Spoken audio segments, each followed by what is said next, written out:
देखी भैया, एगो लड़का एगो लड़की से बहुत प्यार करत रहे। एक दिन के बात बा कि लड़किया की शादी कहीं और होता। शादी तो हो गई भैया, लड़किया की विदाई होता।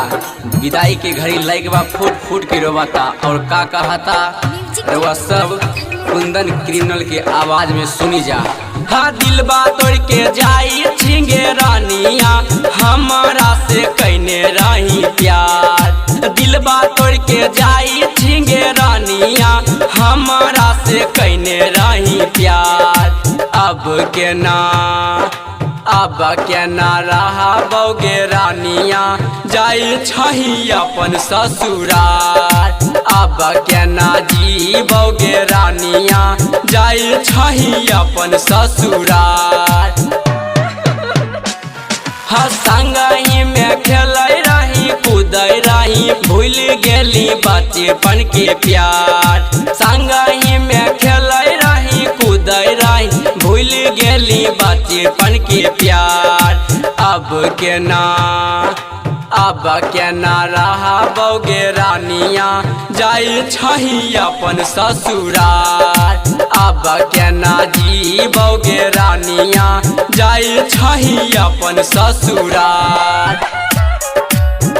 Music by Riya studio Khagaria, singing by Kundan criminal. देने रहियो लक्ष्मी पति सारी, लहंगा सूट सलवार। देने रहियो लक्ष्मी पति सारी, लहंगा सूट सलवार। अब के ना रहा बौगे रानिया, जाई छही अपन ससुराल। अब के ना जी बौगे रानिया, जाई छही अपन ससुराल। हाँ दिल बा तोड़ के जाई छिंगे रानिया, हमारा से कहने रही प्यार। दिल बा तोड़ के जाई छिंगे रानिया, हमारा से कहने रही प्यार। अब के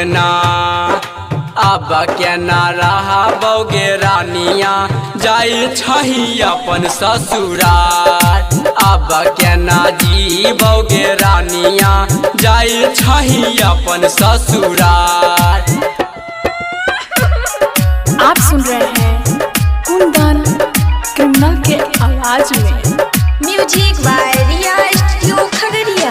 राइटर बलबीर बिहारी, कुंदन से कहने रही प्यार।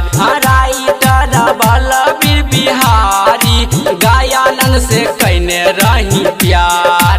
अब के ना रहा बौगे रानिया, जाई छही अपन ससुराल। अब के ना जी बौगे रानिया, जाई छही अपन ससुराल।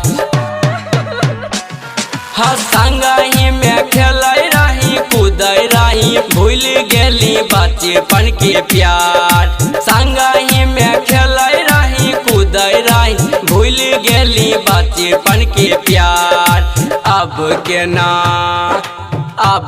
ना रहा बौगे रानिया, जाई छही अपन ससुराल।